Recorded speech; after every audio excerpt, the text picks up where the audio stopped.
everybody. Um, my name is Roger Berkowitz. I'm the founder and director of the Hannah Arendt Center here at Bard College. Welcome to the virtual reading group. We are meeting today, the first day of a new first time of a new president in 4 years. So that's a good thing.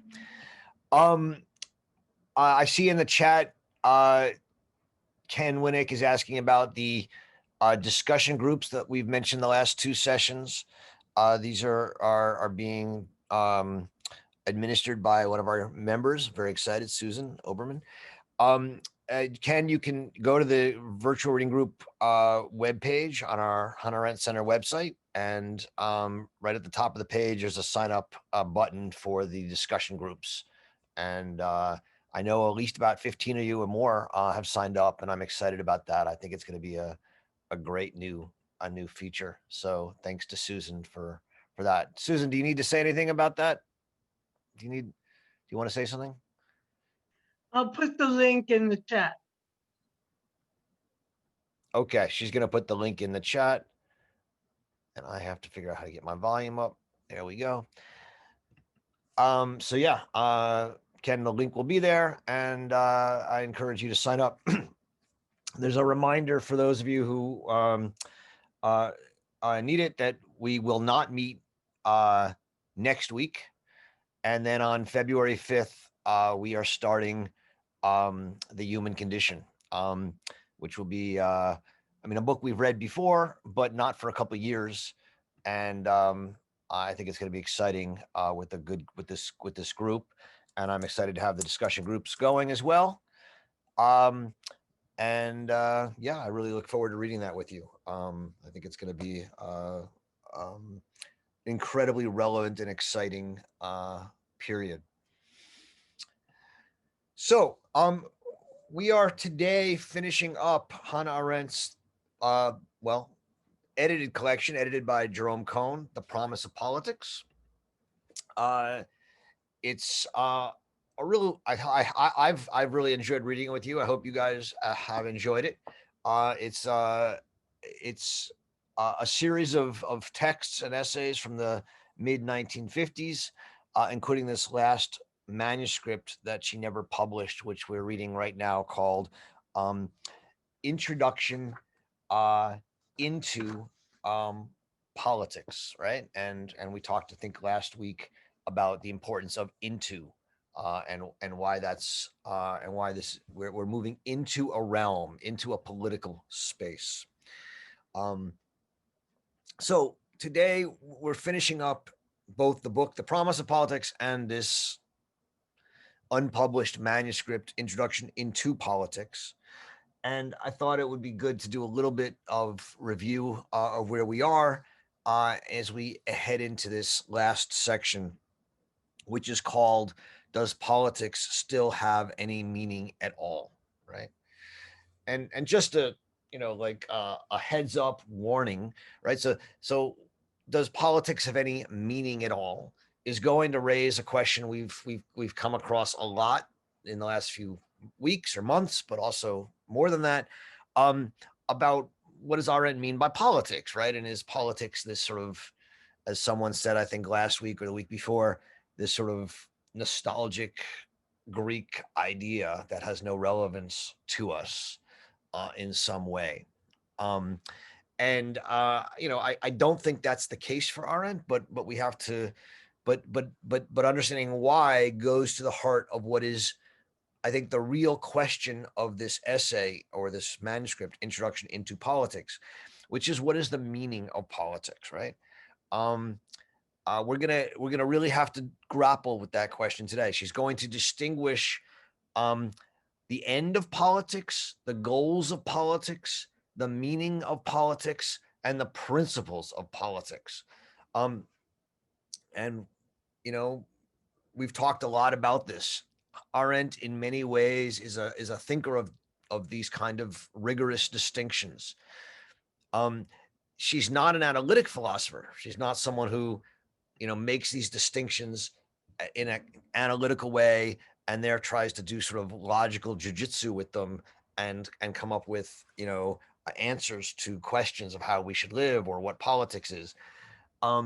She makes these distinctions not to provide answers, but to deepen the questions. And that's a big part of understanding how to read Arendt, is to see these distinctions as important and yet not giving us answers. They're important in making us see problems, and that's what she's trying to do here. So she begins, if you ask the question, does politics still have any meaning at all? Let's remind ourselves, what is politics?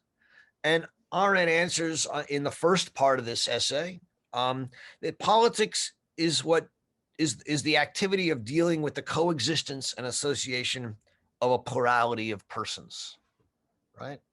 Politics is what happens when we have to coexist and associate with a group of people.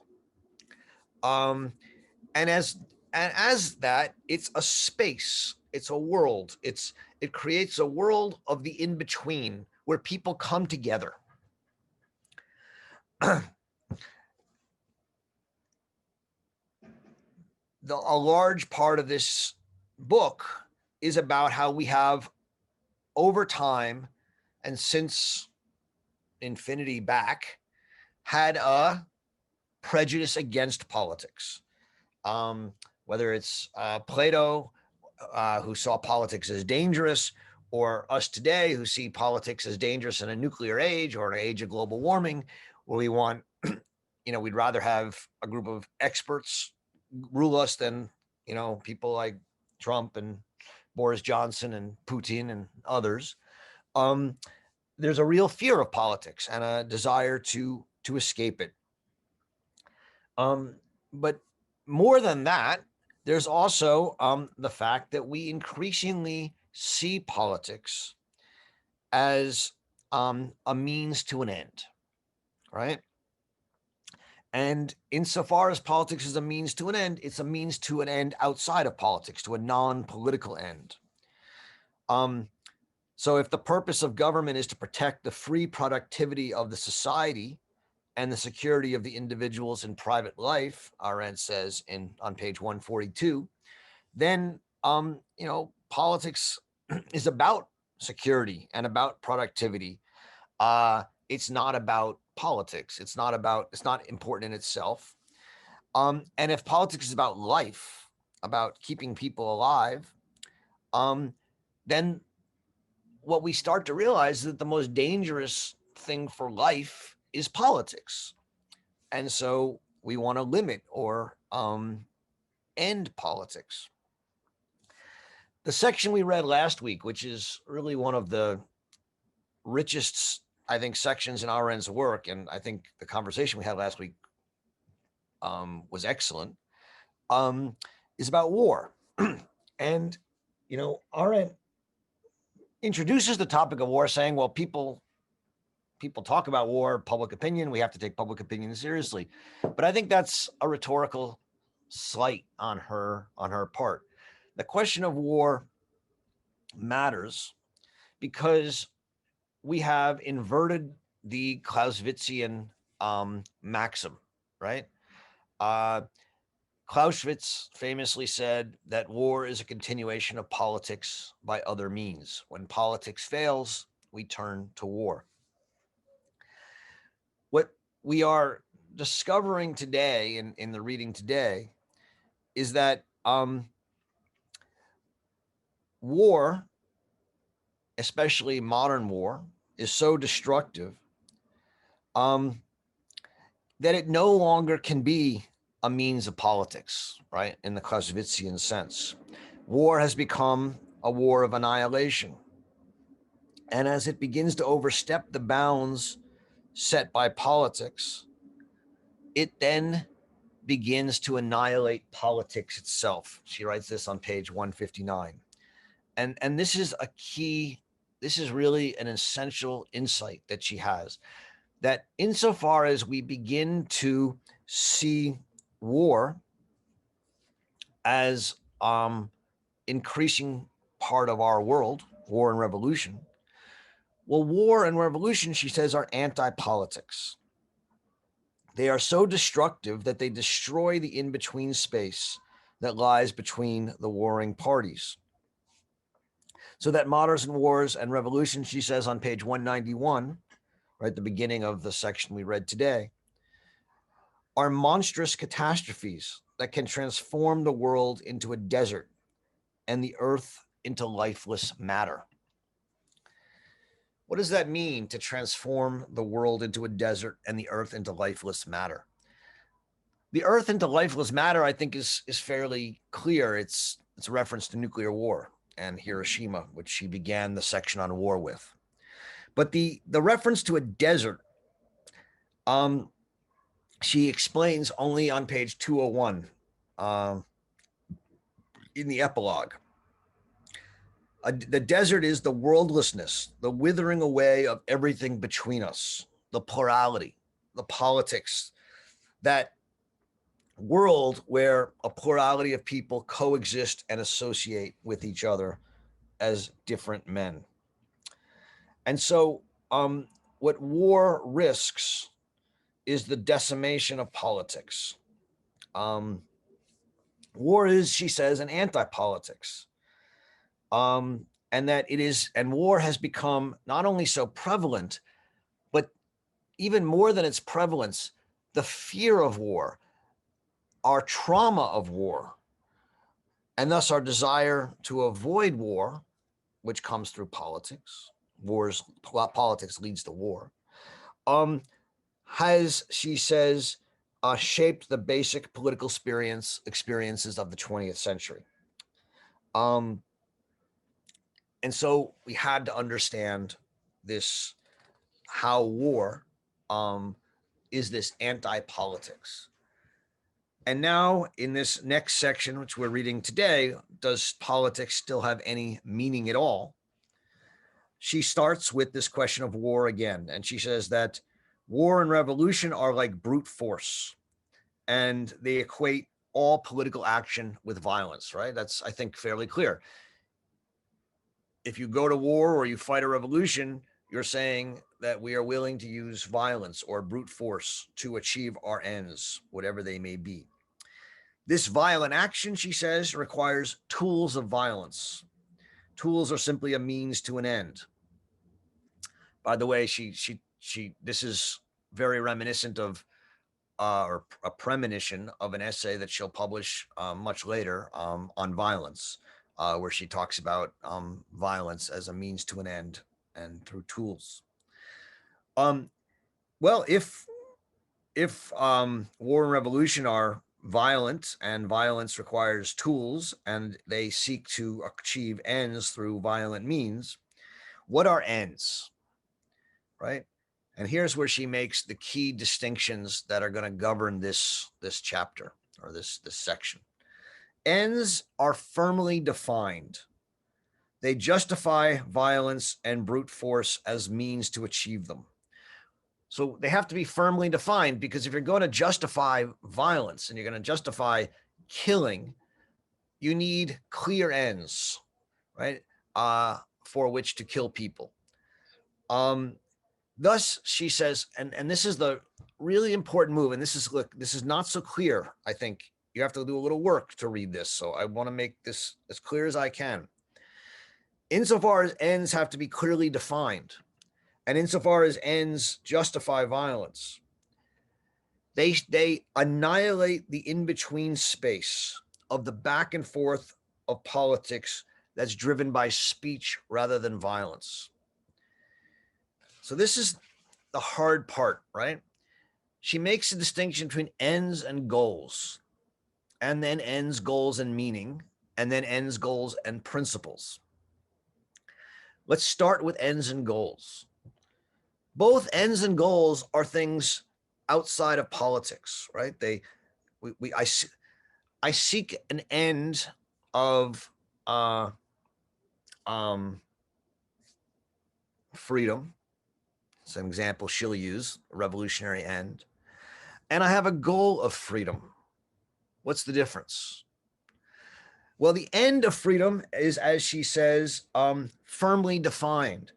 And it it is so firmly defined that I will do anything to achieve it, including annihilating the current world and seeking to bring in a new one, by any means necessary. A goal is different.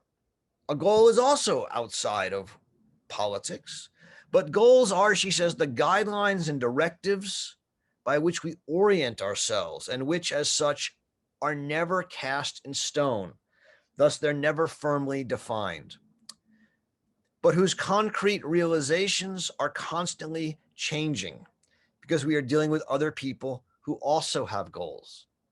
So whereas if your end is freedom, you're going to use violence to achieve freedom because you're never going to have full freedom. There's always going to be other people demanding things, security, freedom, you know, schools, policemen, whatever it is.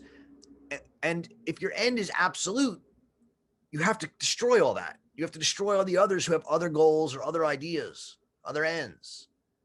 But if your goal is freedom, that's a little different, because then it's a guideline and directive, and you don't pursue it by absolute any means or brute force.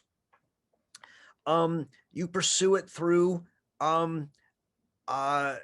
concrete realizations are changing. You negotiate and persuade and engage. And so goals are much more in keeping with an idea of politics as comprised of a plurality of people.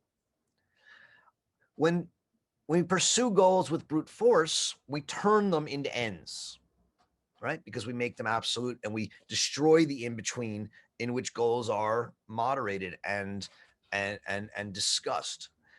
Arendt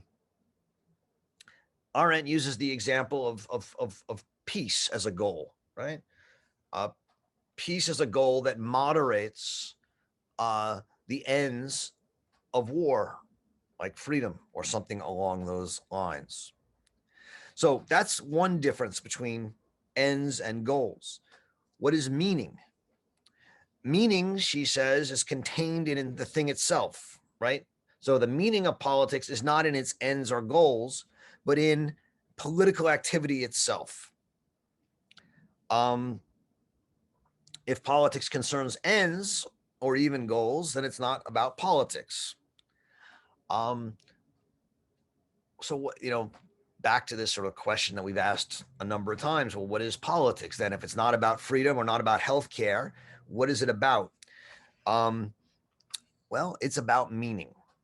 And Arendt is going to say, that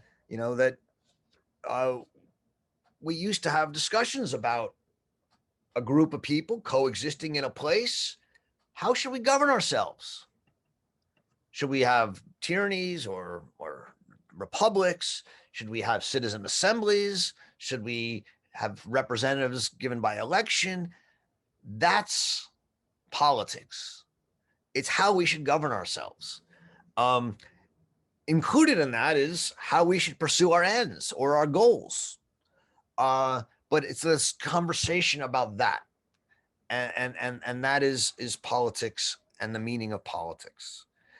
The fourth term she discusses here are principles, which she takes from Montesquieu. And a principle is a fundamental conviction of a group of people that they share, that nourishes their action. So in monarchies, it's honor. In republics, it's virtue. In tyranny, it's fear. In Homeric Greece, she adds, it's fame or immortality. In Periclean Athens, it's freedom. And in much of the 20th century, it's justice and equality.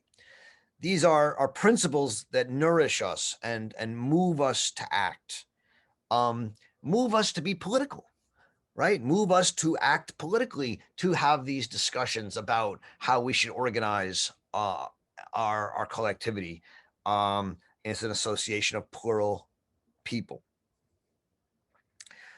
And then she says, so after we get these four rigorous distinctions under the question of, as the world has become more violent and more warlike, ends predominate. And now we've distinguished ends from goals, from meaning, from principles. She now asks the question, does politics today have any meaning? Is there a meaning revealed in political action today? And she says that to the extent that politics pursues ends that justify means or violence, no, it doesn't have meaning. It seeks ends, not meaning, right? There's no activity of politics in itself. Are there goals, she then asks, that limit the violent means that we pursue ends with, that preserve the in-between, the place that we all are and talk and debate? Or, she asks, are all goals reduced to ends that justify? Does every political enterprise cease to bother with goals and standards and instead follow a course that cannot be stopped by anything? And here I think we've hit upon really one of the first core insights of this essay written in the 1950s, that increasingly our politics replaces not only meaning, but goals with ends. All politics becomes a war for ends, not a negotiation amongst goals. And as a war over ends, not only do we lose goals, we lose the activity of meaning, because politics is not about politics or discussion or engaging in how to live life. It's about simply achieving certain ends. But we also lose principles that could nourish human community from the depths. And thus, political experience, she says, is highly narrowed insofar as we only care about ends. And this leads to the second, I think, and key point, which is that all politics now is foreign policy, by which she means that politics is nothing other than the continuation of war. We've lost the other idea of politics, right? This idea of politics is about an engagement around goals, or politics is around meaning, or politics is around principles. Now politics is only about a war over ends. And as such, we now enter the epilogue of this book, where she says, war is the desert. It's the loss of the human world. It's the loss of plurality, a loss of a life of the in-between. And again, she says, the desert is the worldlessness, the quote, withering away of everything between us. So that war does not only decimate a people, but also turns the world they inhabit into a desert, which is the death of politics. She then says that there are two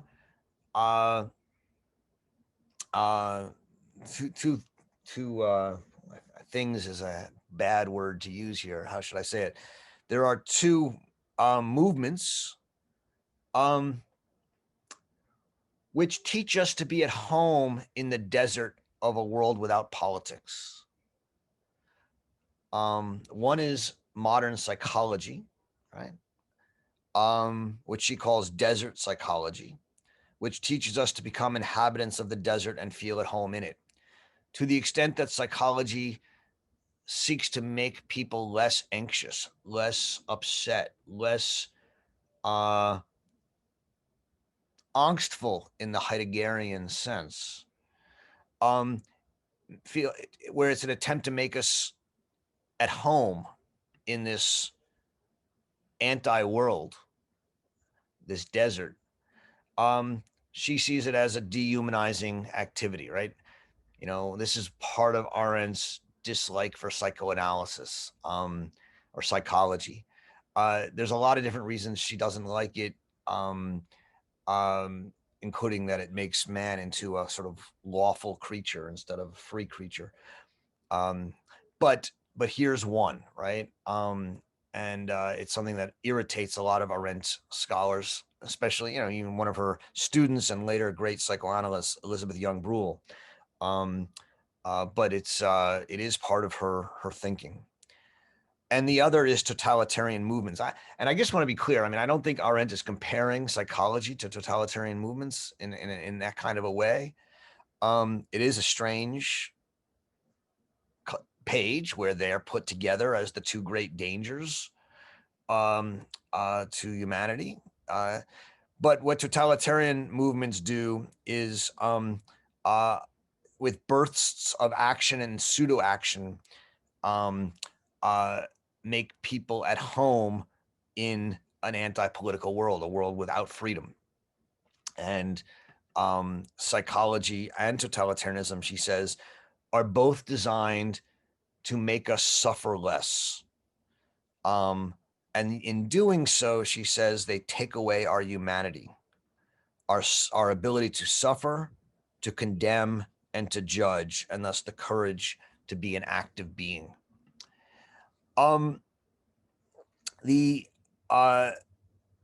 She says that in a world of the desert, in a world of anti-politics, in a world where politics is war, instead of the opposite Clausewitzian idea that war is a kind of politics, now politics is a kind of war.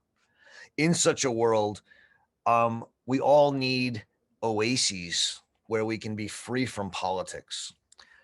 The isolation of the artist, the solitude of the philosopher, the worldlessness of lovers or friends. We can't live in the desert of politics all the time, or we will become desert inhabitants. We will become, in a sense, at home with, dehumanized by the desert. But these oases, and this is a key point, are not escapes. They're not places we go to simply relax, right? That would be like suffer less. No, I mean, the isolation of the artist, the solitude of the philosopher, or the worldlessness of lovers and friends are not easy places. They're places of contestation, contempt, judgment, suffering. And we need actually to go to these oases in order to suffer, in order to be confronted with the extremity of anger and love and hatred and friendship and solitude and boredom and things which make us respond in human ways. And then the other great danger is that of escapism, which is that in running from politics, we enter these oases, but we enter these oases not to be reinvigorated by a kind of suffering and judgment, but to simply enter these oases for comfort. And this is the danger of sort of escaping to like a happy bourgeois life, or an artist that seeks simply to paint art but not struggle with it, or a philosopher that seeks answers but doesn't delve into the eternal questions. And then she ends and says, the human world is a product of the love of the world, amor mundi. It's a human artifice. It's something we humans make. And it's always challenged by the fact that we will die and that new people will come and remake it. And the challenge of living in the human world is not to escape it, but to endure it. And to endure it's that it will disappear, that it's an artifice, and to endure that it will be horrific, and to endure that there will be evil, and to face it. And she calls this, in the modern world, to endure nihilism, to ask the question of the worldlessness of the world, to ask and confront the deep anti-political politics of our age. And she ends with a reference to Leibniz, Heidegger, and someone else, I forget the third that she talks about, who asks the question, why is there anything at all and not nothing? And she says, this isn't a nihilist question. This is a question of engagement and love of the world in an age of nihilism. And so to sort of, I hope, tie it together, what she's after in asking over the course of these 100 pages about the meaning of politics is, what would it mean today to ask the question of the meaning of politics? Well, it means confronting and not running away from the worldlessness of our politics, the anti-politics of our politics, and the way that our politics has ceased to be politics, ceased to be about a engagement with a plurality about meaningful human questions, and has simply become a war by other means. All right, so I'll stop there. For those who new, you can ask questions by raising your hand by going in the participants button and clicking the hand raise next to your name. There's also a chat, which I see is active. I can't get to it very much, so if you have questions, please let me know. All right, Susan, you're up first. Well, I just wanted to revisit the question that was raised last time about whether our participation in this virtual reading group is political, because by the definition that you gave, the activity of dealing with the coexistence of a plurality of people, a space, a world in which people come together, it would seem that this could be considered a political space. So I wanted to raise that again. Yeah, thanks. You know, I mean, we talked about this last time, and I thought there were some great comments. You know, there's a plurality here, right? Let's stipulate that it's a self-chosen plurality, right? Of people who are spending 90 minutes a week talking about Hannah Arendt. It's not your general citizenry of any particular place. And so, you know, one way in which I think it is political in that it's an activity of engagement, but I would say it's not political, you know, in one way, because it's not about people getting together to talk about how to live together, right? It's okay, in part it is, and this is where some of you pushed back, and I think it's right. I mean, our conversations are pretty wide ranging, and in some sense it is, and yet, you know, we're not a politically organized group. Maybe some people think we should be.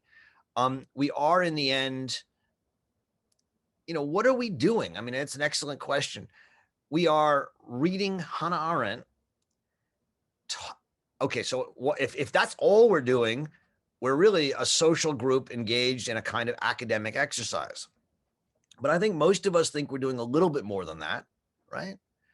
We're reading Hannah Arendt partly to get what Hannah Arendt says, and partly to be inspired by her, provoked by her, to think more rigorously and deeply about the world we live in. You know, to me, that is political insofar as part of politics is thinking about politics and thinking about the world and thinking about what we want, right? What we're not generally engaged in as a group is then trying to collectively act in the world to achieve some end or pursue some goal. You know, so, you know, I don't know if there's an answer to your question. I think it's a question that we should all, it's a question that's always in the back of my mind. What is this group? Is it political? Are we creating a world? Whatever. But I think there's a lot of different ways we can use that question to inform how we act in and what we want this group to do. You want to add anything, Susan, or anyone on that question? No, I have a question. Roger. Susan, did you want to? No. Who said that? Who has a question? Me, Inji? Yeah. Yeah. So my question is because I think someone compared it to like a town hall meeting where they have some kind of conflict over, I don't know, building a hospital. But then that becomes kind of the private interest thing. Maybe, yeah, so I think that's the problem that I have. Then if it becomes about the private interest, I don't think I will be happy with that. I don't know. What's your thoughts on that? Yeah, I mean, I think politics is about, as Susan repeated, it's about, people coming together, a collective, and the coexistence and association of plural people in a space to talk about what matters.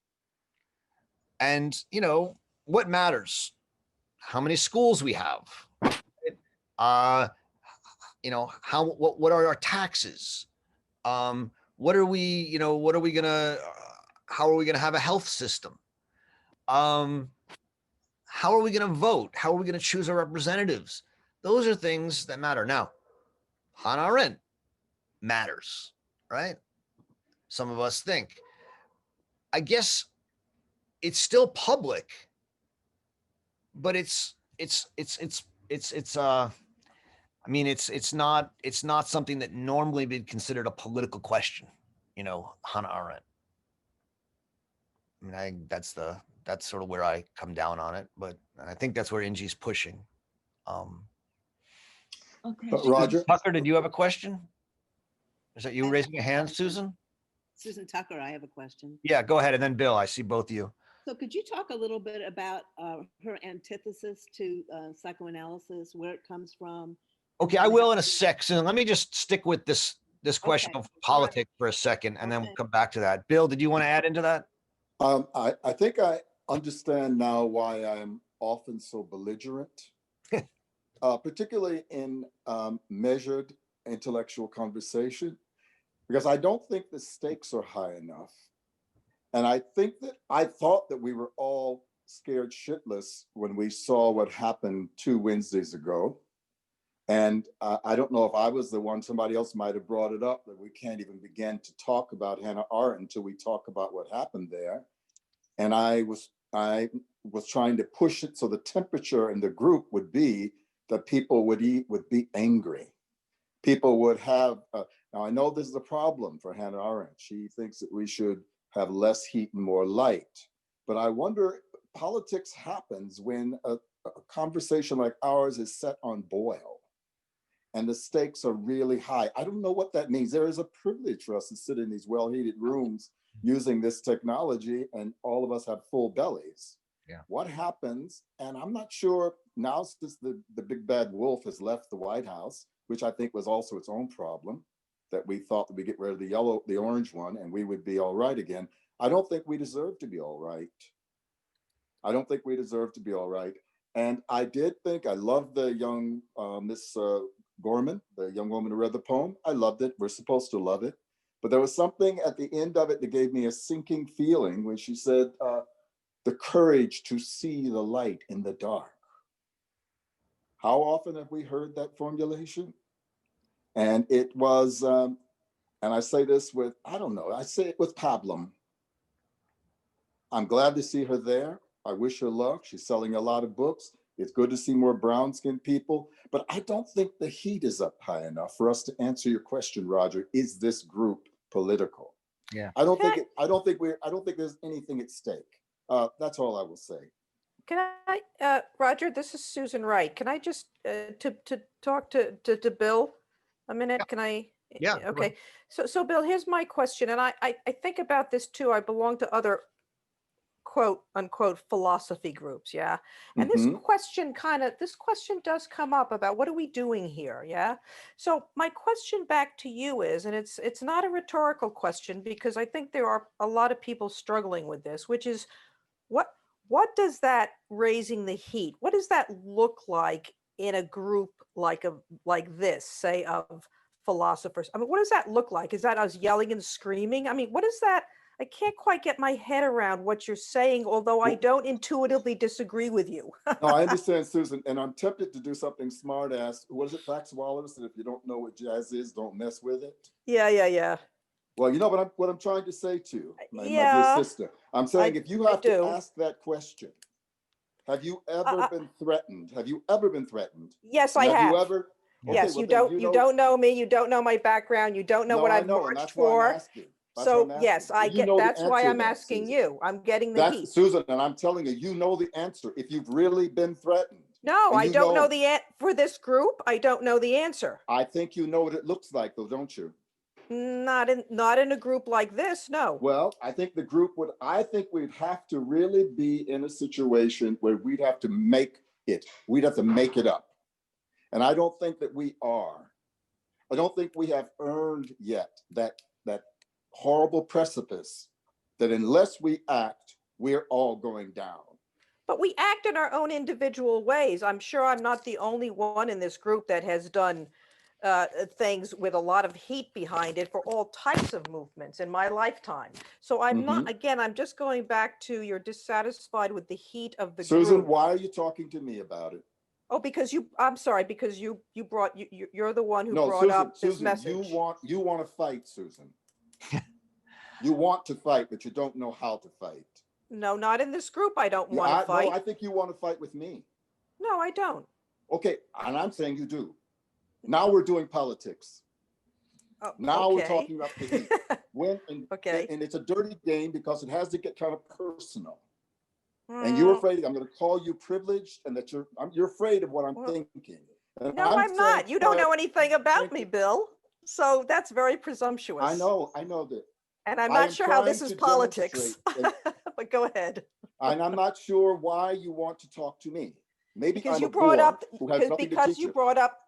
brought up the subject that there's not enough heat in the group. You brought it up, Bill. And Susan, and I'm telling you, if you own your feelings in the moment, you will know what I'm talking about. I don't think we should waste the group's time right now. I think you all know if you were sitting with more people different from you daily, Susan, and you had to really fight for your comfort, you would know what we're talking about. We cannot on this call. It's too buffered.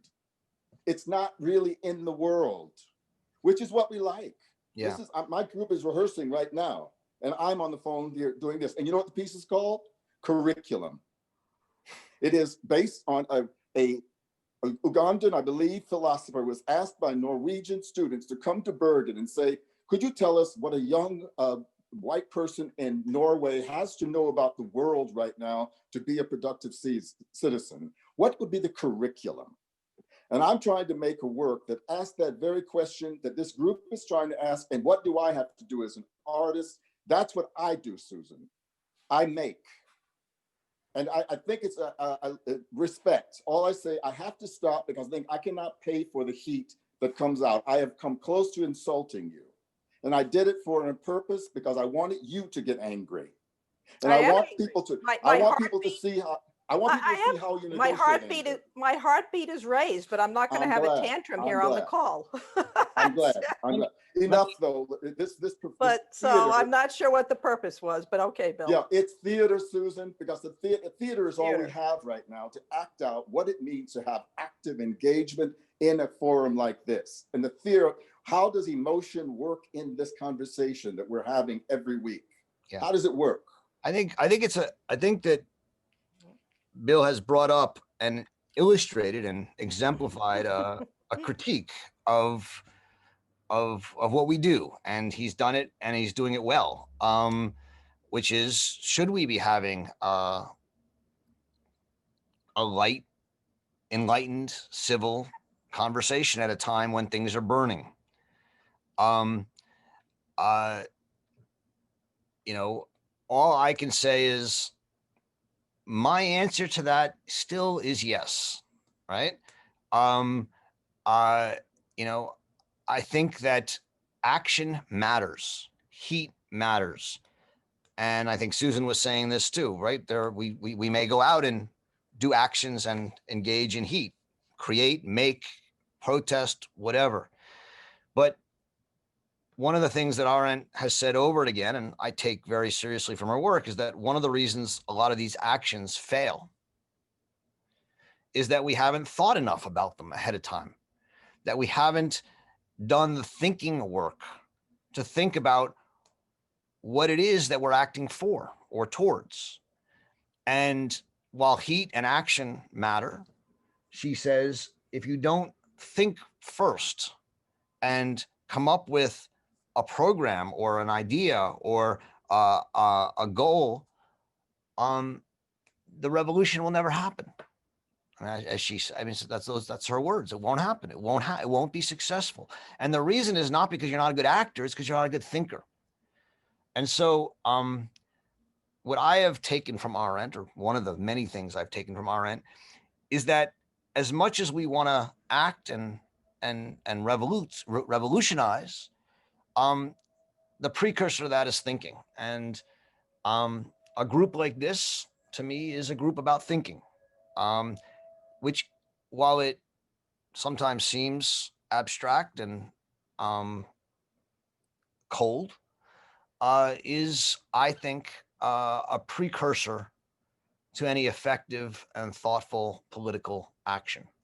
And so I guess it's my, conviction that this group is political in that sense, that it allows us to think through and try and understand what political action would actually aim at.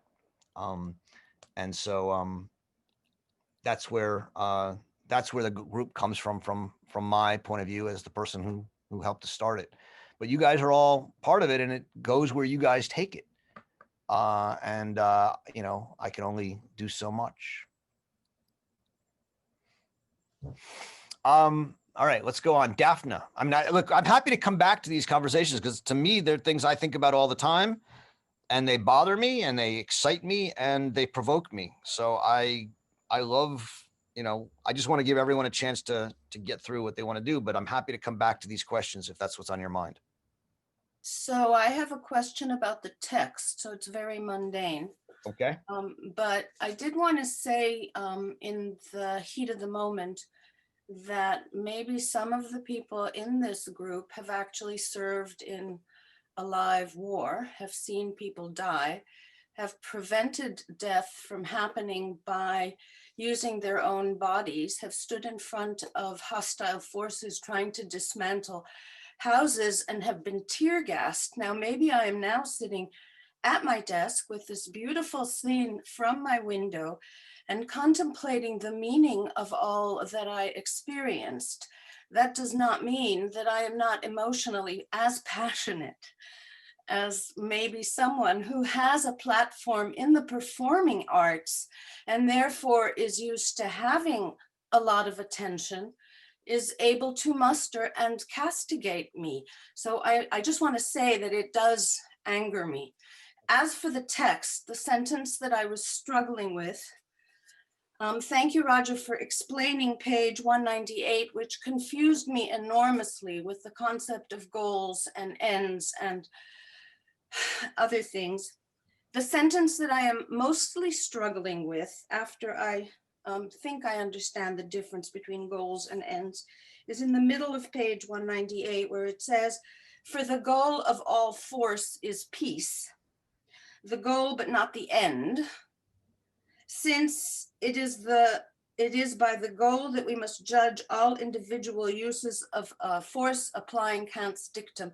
I'm struggling with that particular part. Maybe you could explain it, although you can tell from my voice right now that I'm very shaken. Yes. What just happened? So let me And, see. and Roger, may I get in? Was this that Daphne? Yeah, Daphne? I just want to ask us to really, I know there's a lot of heat, but I'd like to ask us to remind ourselves that we are part of a common community here. And Well, Roger, I'm wondering what does it cost if Daphne, rather than to cast shade, you know that term, Daphne, when you cast shade? In other words, rather to hide behind the polite niceties, which we do need, Roger, what would it cost if you said, Bill T, you're a fucking son of a bitch and you are arrogant? What would it cost this conversation for you to say that? Or would it be about you? That's all I'm saying. what would it cost if we were not so nice and middle class? What would it cost in this room?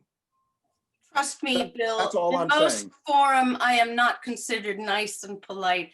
There are people here who know me. Okay, well, don't be nice And now. I'm not Don't be nice interested, now. I'm not interested in a one-on-one. I didn't come here to argue with Right. you. I'm trying to understand a I think text. the question really should be directed at me, Bill, like and you know, and I'm happy to have it, which is there in a conversation like this, are there forms that we should abide by, right? Are there niceties and forms? And you know, it's a great question, right? I do think it's a great question. But generally, you know, in an academic environment, and again, so this goes back to Susan's question: are we in an academic environment? Or are we in a political environment? You know, I've brought the norms of the academy here. Maybe that's out of place. But that's So maybe Susan's question has been answered. Can we just accept that this is an academic environment and not say it's not political? And can we just accept it? Yeah, I would say that's where I'm at. But okay, and that's where I am at too. And I apologize if I've offended you, Daphne, or the other woman who I was speaking to. I have to go back to rehearsal right now. I think this is a safe place to think, and I think they're important. But I think you should also know what the difference is. That battle that you described, Daphne, you should understand the privilege of that distance that you have now. There are people who were not able to leave that battlefield. You did, right? So I'm trying to learn, I'm trying to make work out of it. And I am a performer and I'm an artist. I make and I provoke. And I thought that's what I was trying to bring to the group. I have to go. I'm sorry. I'm sorry. Thank you very much, everybody, for entertaining. Bye-bye. Thanks, Bill. Let me come back to Daphne's question. For the goal of all force is peace, because it's a good question, one that I struggled with as well, right? Daphne, right? So for the goal of all, I'm just going to do it part by part if I can.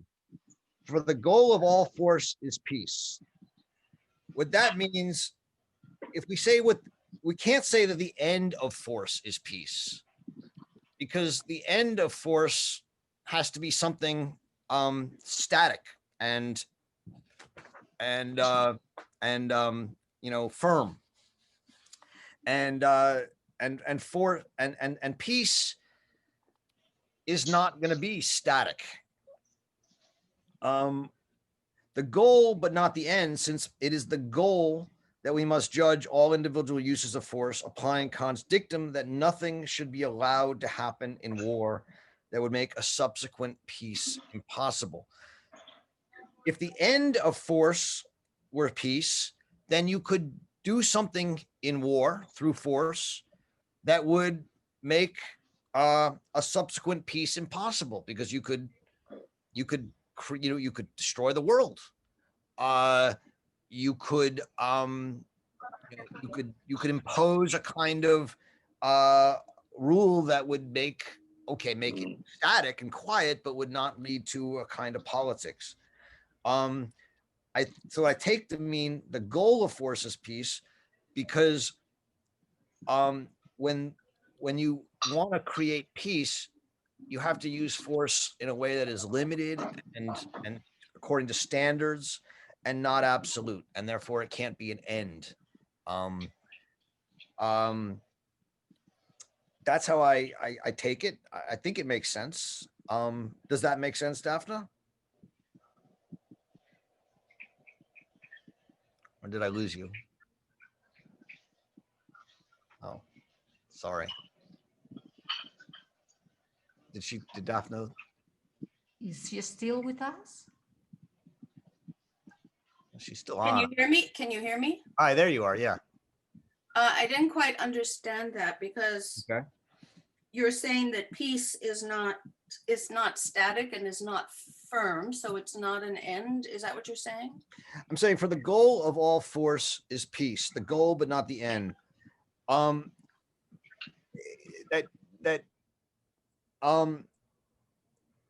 Well, it's easy to see I think it's easier to see the opposite. If the end of force were peace, the problem is that the end would justify all means and would, including destruction, and it would make a subsequent peace between people impossible. The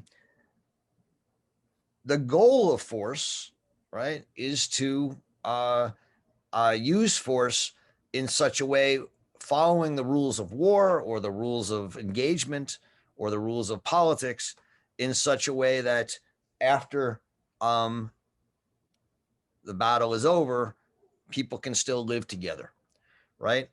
It's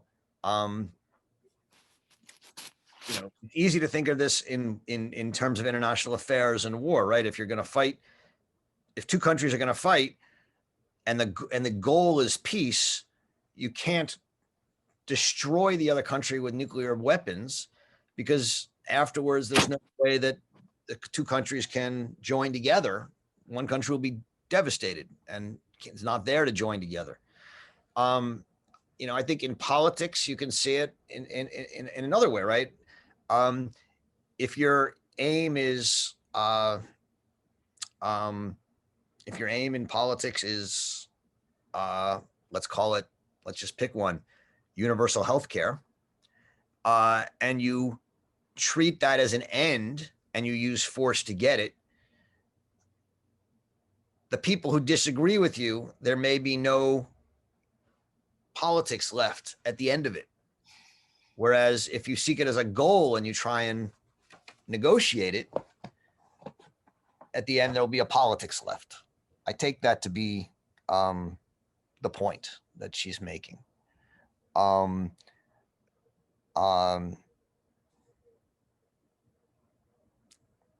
Does that help or not? I think I'm still going to struggle with this piece. Yeah. Roger, I don't know if it's because of the distraction that just occurred that I wasn't able to concentrate, but I find this particular passage very important to me personally. That's why I think I'm struggling with it. Right. May I just try to ask like the question maybe in a similar direction, Roger? Mm-hmm. I'm just thinking of like war and peace in terms of power geometry. And if we think about war, is there like we want to change the power and geometry, and peace actually is to stabilize who is in power. So when wars happen, it's just to flip the switch and say, okay, the power is changing and peace is to maintain what is going on. So there is no room for politics here, because it's basically on who maintains what, who is in power basically, and who is trying to change this power. So there's no politics in the non-equal space, I would say. Mm-hmm. But that's not the issue, Laila, because what she's saying here is that the goal of force is peace. I'm not talking about the fact that it's not political. Yeah, I mean, let's talk about, let's talk about, I'm tempted to use a real example, and that's always going to get me into trouble. But okay, I'll use an old one, right? Let's talk about fighting between the Allies and the Nazis, right? If the goal of force is peace, she says the goal is not contained within the action itself, right? You're going to fight a war. The goal is peace. The war doesn't have to be peaceful, right? But unlike ends, neither does it lie in the future. If our goal is simply to beat the Nazis, the end is in the future. If our end is to beat the Nazis, the end is in the future. We can use any force, nuclear bombs, napalm, whatever it is we're going to use. If it is at all achievable, the goal, it must remain constantly present and precisely during times when it is not achieved. What that means is that if our goal is peace, we can't just put it as an end into the future. We actually have to fight as if even the fighting is about the goal. And therefore, the goal has to be present in some sense. In the case of war, the function of the goal of peace is obviously to constrain force. But by doing this, the goal ends up in conflict with the ends for which the means of force have been mobilized, namely to win. Since these ends could be better and more quickly achieved if the means were given free rein, any means necessary, or put differently, were organized in keeping with the ends. The source of the conflict between goals and ends lies in the fact that it is the nature of ends to degrade everything in their service to mere means and to reject as useless anything that does not serve them. So the point is that if you make winning an end,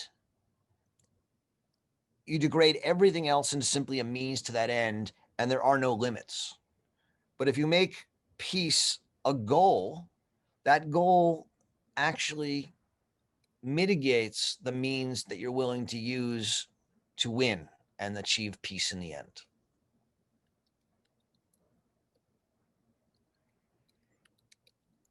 Can I add something? This is Yeah. Tara. I was actually thinking about, I think it's Benjamin, on violence, but also on sort of language in general, that whenever we like name something permanently, right, and we fix it to a category, we have almost imposed a violence on it. And and in this way, I feel she's very Heideggerian, that she's constantly in a state of flux or of becoming or of flexibility. And so I feel like the problem with means is, or with ends, is just this fixity that cannot budge, that cannot evolve. And where a goal is this umbrella or this horizon. And so I feel like this is very much her language that is very suggestive, and that it is purposely murky, but that it goes back to this like a sort of perception of violence as anything that sticks something in one place so that it can never change, that it can never evolve, right? The whole point of speech and persuasion is that you can change. And I think one of the problems in our politics now is the aversion to change, right? What shows strength is that you have a conviction, and that conviction is pure, but not open to being. That is what plays well. That is what is demanded. Whereas change or evolution is questioned or devalued or seen as suspect. So I don't know if that clarifies the ends and the goals, but I actually found those categories very liberating. So I understand, but for me, it's a very sort of subtle shift of thinking. And again, its application politically is tricky to say. So thank you. I just wanted. Thanks, Tara. I have to say, when I first read this, I found this, I was like, oh, goals mean, I was a little confused, and I ended up finding it very liberating too. I actually thought of it in almost exactly the same terms that Tara just said. I think that's that's actually what Arendt is saying here, is we actually have to think about the distinctions between goals and ends and meaning and principles. And it's this kind of distinction which we completely, paper over and confuse. And as a result, we just talk about, oh, well, we pursue ends, we pursue goals. What's the difference? And she's saying there's a huge difference. And it's a difference about whether we want to have peace. And look at our politics today, right? Is our politics one in which it matters more to achieve our end for political purposes, or does it matter more to pursue goals within a political world? I mean, just to take one example from yesterday, and it's, again, for the last 4 years, I've used examples from Trump. Now I'll use one from Biden. He goes and fires the head of the National Labor Relations Board yesterday. It's completely unclear if he has the authority to do that, right? It's a huge thing. Why did he do it? Well, he did it to pay back a favor to the unions. Totally fine. That's politics. But what it does is it tells people we're at war, right?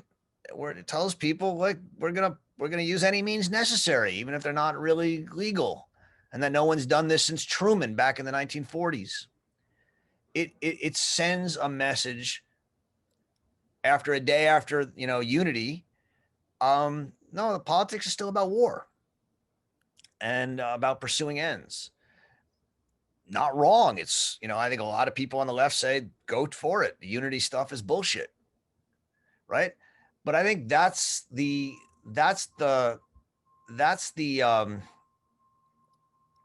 unclarity. That's the mesh that we're in, the mesh.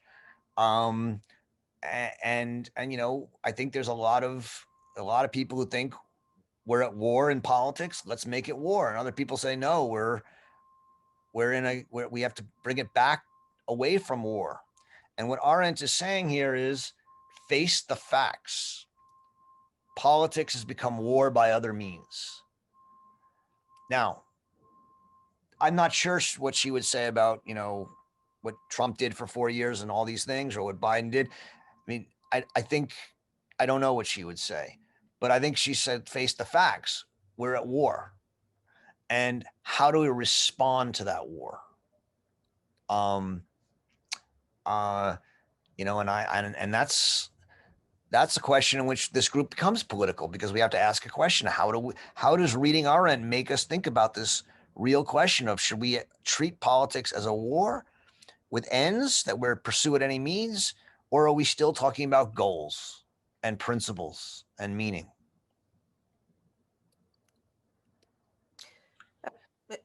Roger, this is Susan Wright. I kind of had my hand up. Can I? Yeah, you're next anyway, Susan. Am I? Okay, good. So this is one of the things that she seems to use the word war and revolution in my mind sometimes synonymously. And I don't know about that. I mean, and I guess when I hear war, I go to the more perhaps armed, violent part of it, as opposed to a revolution, which I think has taken place a number of times across the world, and certainly in America, without violence. Women's marches, a lot of the Black Lives Movement marches, are those not revolutions? And would she somehow find, is her idea of war violent? I'm not sure. I kind of not understanding, I think, when she makes she links those two things a lot. And, Right. and I will say that I do think, not violence, because I think she's right on about it creating a desert. I think that's brilliant. But revolution, to me, it has a whole different connotation than I feel the way that she's using it. And I don't know if you have any comments or thoughts on that from studying her a lot more extensively than I ever have. Yeah. So, she'll come to define, she'll make a distinction between revolution. Well, freedom and a revolution is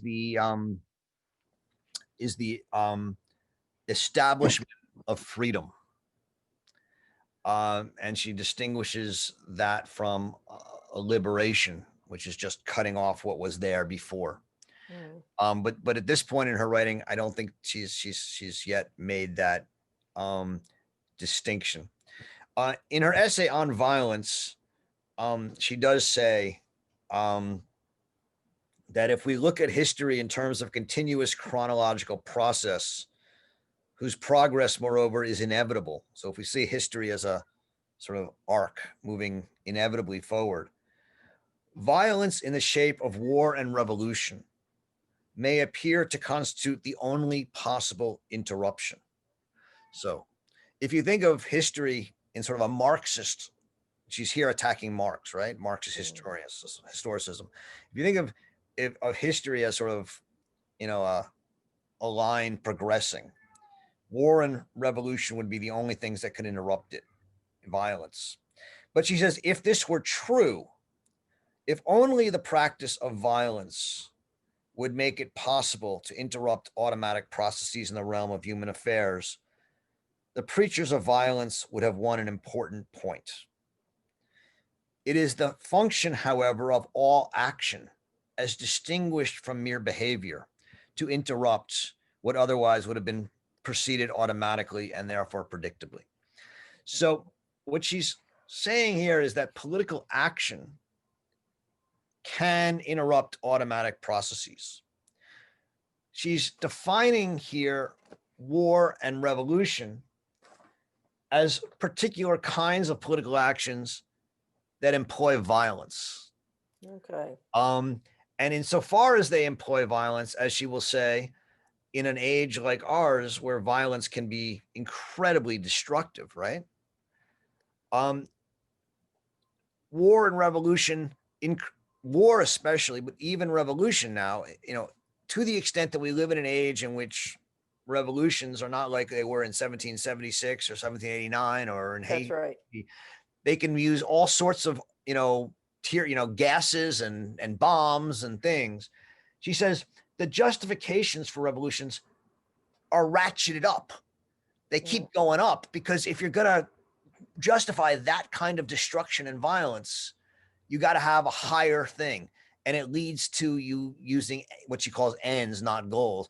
You have to create. And she says, in the end, the only justification for violence, for revolution today is freedom.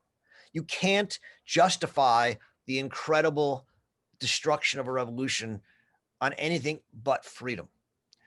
And so that is that's part of her. But that's what a lot of the nonviolent marches and movements, I think, are about. Yeah, without the violence is for liberation. Okay, yeah, but okay, but she's saying to the extent you turn to revolution, you need sort of an absolute, and you need to be willing to do anything for it.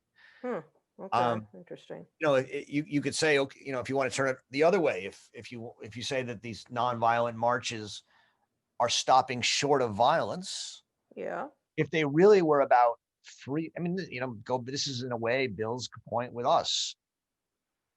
If you're really, really worried about freedom, why stop? Right? If freedom is really at stake, yeah, don't stop at nonviolence. Go all the way. Well, yeah, freedom for your group, right? Freedom for your cause. Well, that's not total human freedom, is it? That's just conquering the other group of people who you don't like. Okay. I'm just saying.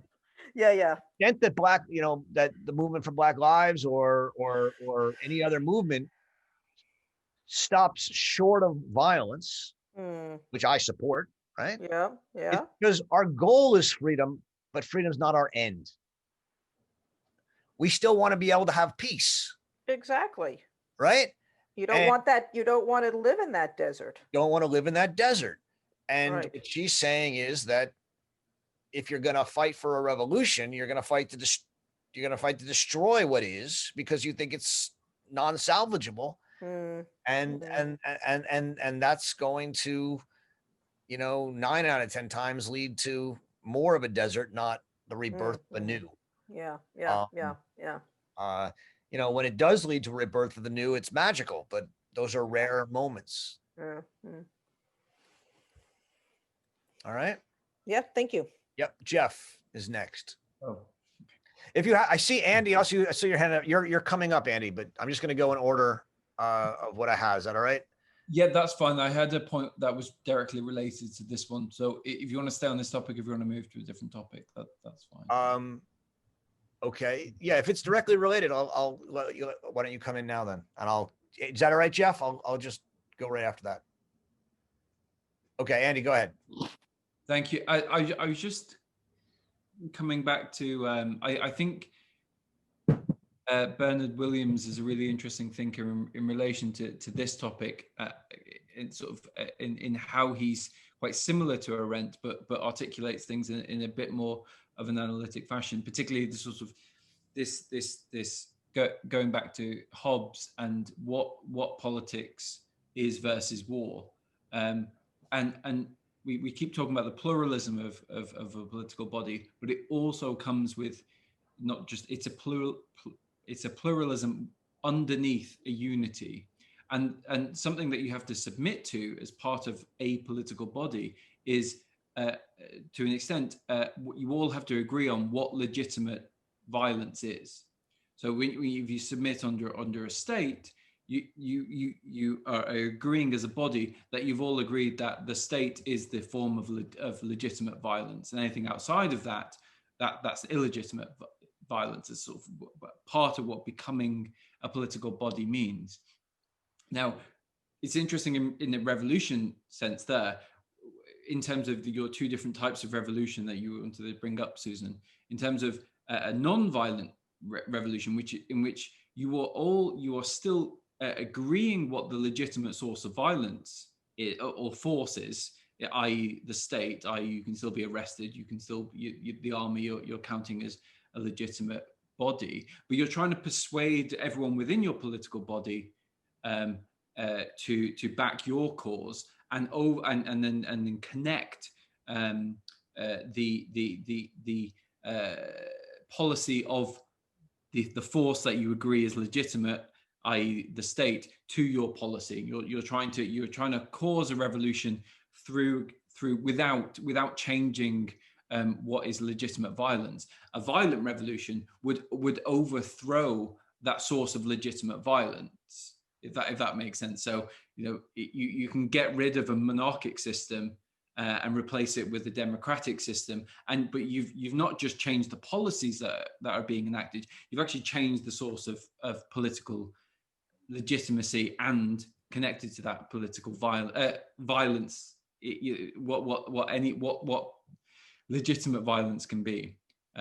Andy, the question you're making me really think about, and it's really a good point, both you and Susan, is does Arendt admit the possibility of a nonviolent revolution? Yes. And I think what she would, again, I don't want to speak for her. What I take her to say is that a nonviolent revolution is called politics. Exactly. No, that's exactly what I'm trying to say. So a revolution is a violent act, and a nonviolent revolution is politics. That's the persuasion, right? The persuasion of the group. Yeah. We still call it.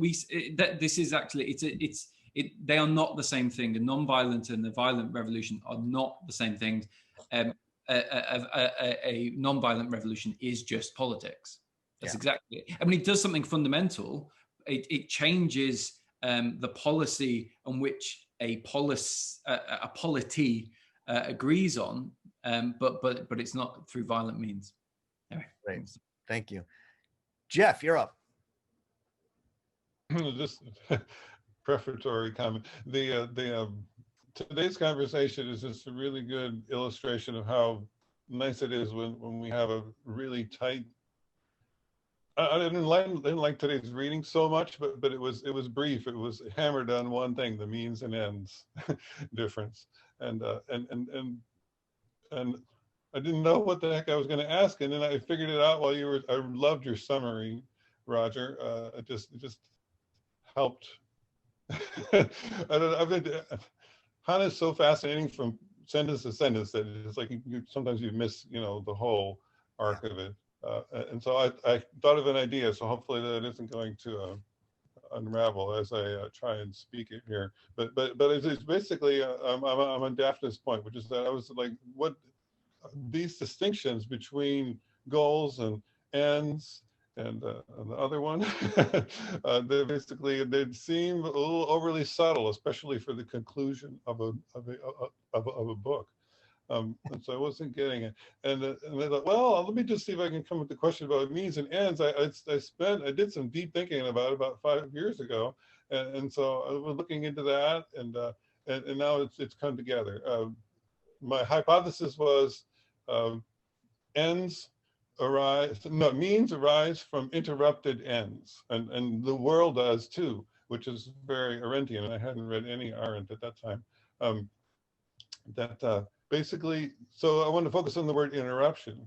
So it basically, I think what the idea of goals is that they're ends that are interruptible, that they don't have to be accomplished in their entirety. And this is where we got into the whole dust up, right? It's just like we have to like turn the heat up. We have to say that it's you know, what's California or bust or whatever, right? We have to basically get there, otherwise it's all for naught. But the fact is that, you know, the Okies, that they didn't make it to California, they settled in other places, you know, or Barstow or whatever. The Route 66 song is what I based that essay around. That basically we need to have, we have to pursue means to our ends that fail well, because it's when we're left in the middle, somewhere between where we are and our ends, that's the place where we meet.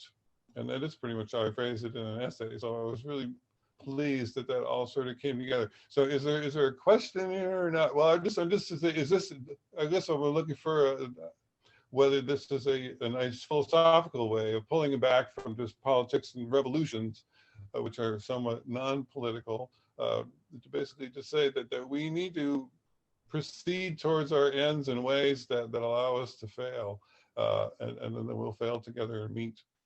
Jeff, I like the formulation, and I like the formulation. Goals are ends, mean that ends are interruptible. I thought that was really wonderful. Sounds like a great paper. So and it strikes me as in one phrase saying what Arendt has said in these 10 pages. Goals are ends that are interruptible. I think that works pretty well. So thanks for that. Stephen, you're up next. Thank you, Roger. I'm sure I'm still missing something important here. And like several other speakers, I've been massively confused by the distinctions that some people find helpful nuances.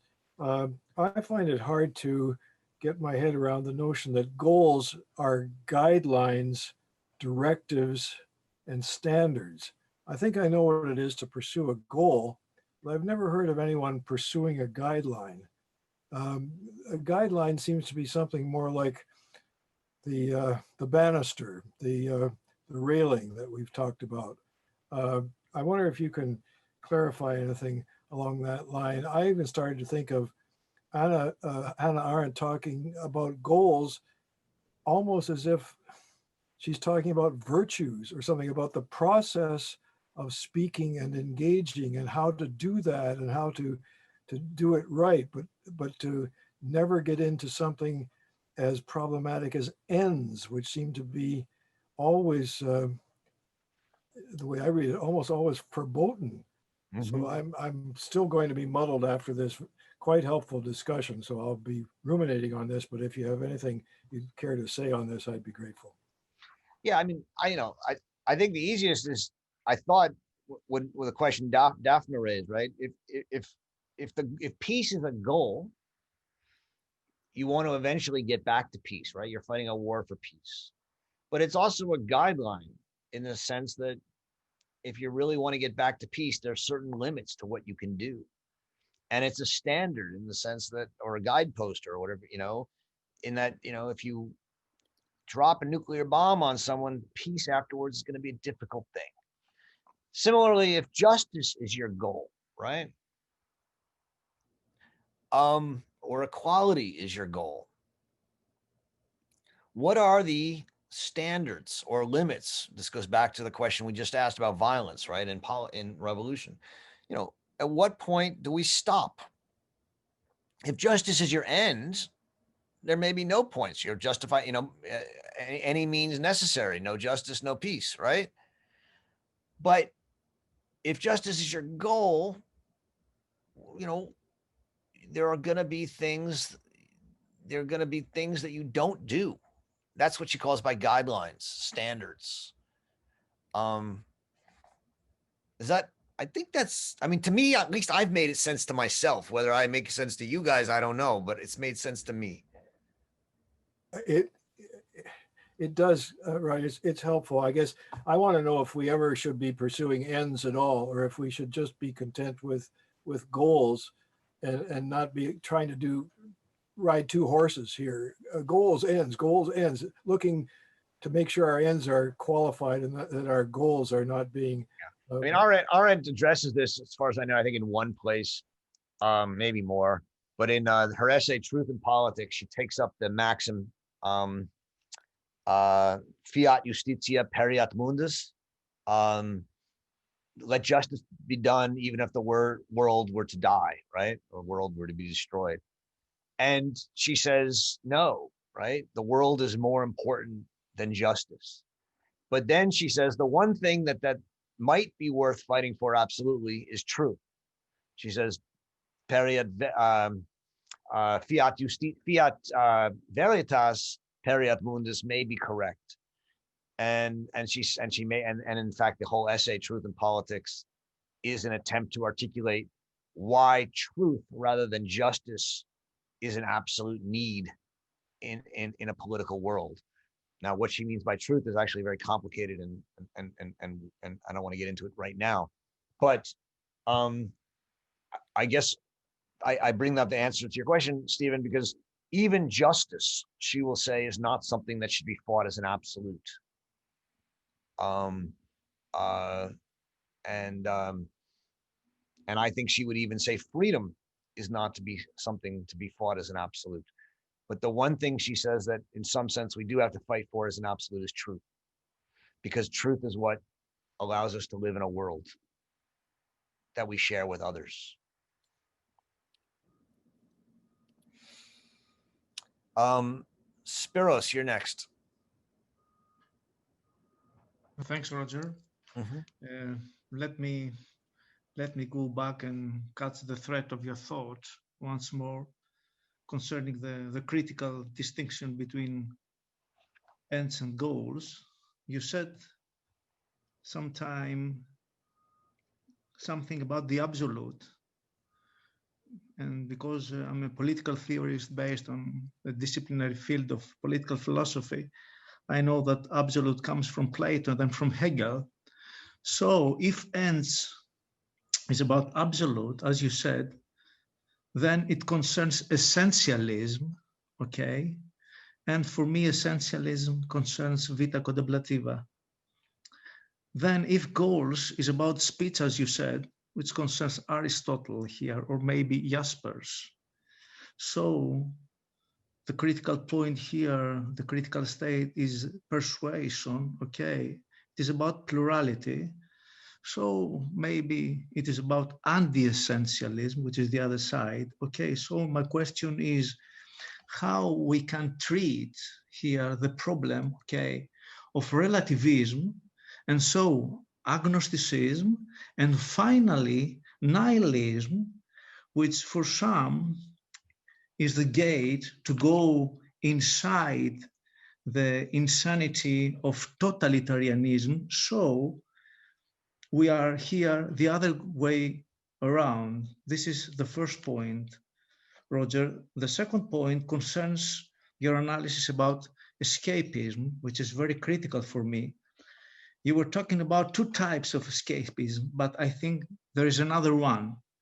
Because for me, totalitarianism, the movement, as you said, of totalitarianism is just the end of politics, okay? The other side, the desert.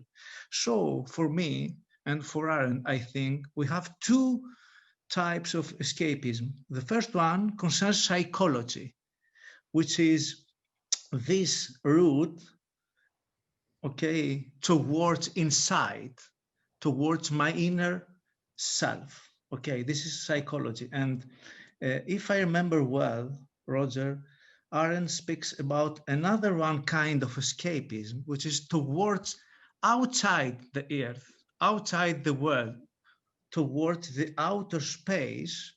Okay, so in that way, we are living beside the Archimedean point of humanity.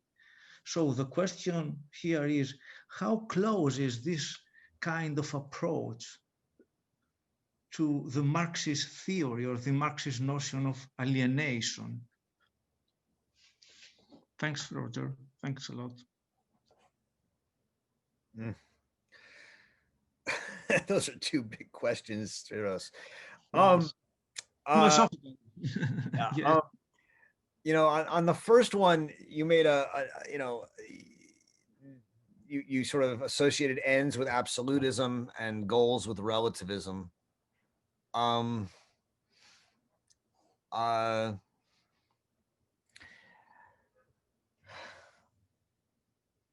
Yeah, I mean, I'll accept that. I mean, I'm not sure. What was there a question about that or Yes, the question is about relativism, okay, agnosticism, and finally nihilism, because in this case, okay, Roger, through or via nihilism, we approach the phenomenon of totalitarianism. Yeah, let me say, I don't think nihilism. This is strange. This is a paradox. Why we're going towards totalitarianism, having chosen, okay, the route of speech and persuasion and plurality. Yeah. This is why. Okay, I raised the question. I don't think nihilism and relativism are related. Yes.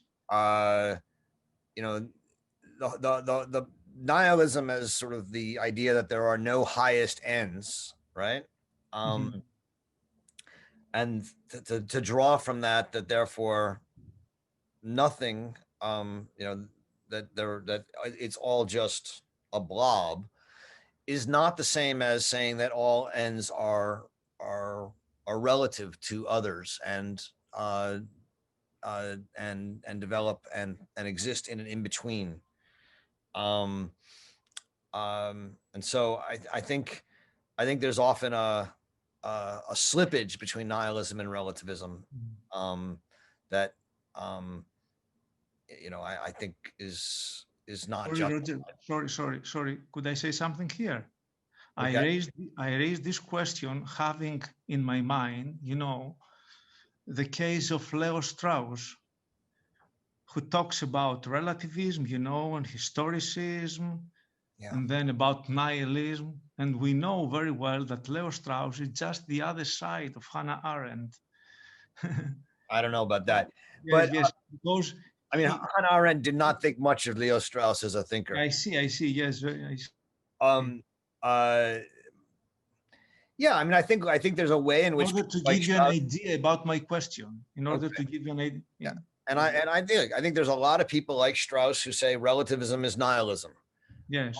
Arendt says no, relativism is living in a world of plurality of in between. And I think it's a far cry from nihilism. So I mean, that's the short answer to that question. On the escapism question,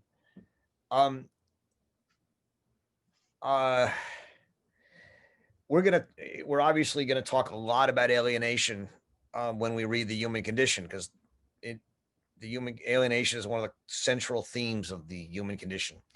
And Arendt speaks about alienation in two different ways, one as earth alienation and one as world alienation. And she means slightly different things by those two alienations.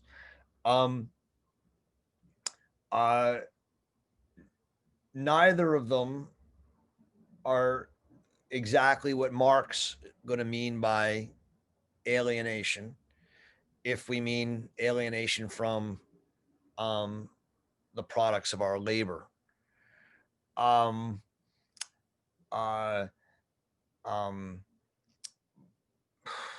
They are ontological alienation. What? In Arendt, I think we have the case of an ontological alienation. I'm sorry, logical? Did you say logical? Ontological alienation. Ontological. Yes, ontological. Yes. Yeah. While in Marx, we have the case of the financial, as you said it concerns the products, okay? Yeah, so I mean, alienation for Arendt is going to be an alienation from the to go world. away from where? From where? From the world. And the four, you know, I just actually wrote about this in a paper yesterday or this week. You know, the four kinds of alienation or four events of alienation that she talks about are the mapping of the world, which makes the world small and thus, but also makes the world global and thus alienates us from our communities where we live, the locality. Um, uh, Wealth, which the transformation of property into wealth, which alienates us from things we own and owning things in the world. And then the major one is the rise of science, which alienates us from common sense and the everyday world. So, you know, this is going to be a large part of what we talk about when we read The Human Condition. Um, these kind of alienations are for her deeply endemic to the human condition in the modern age.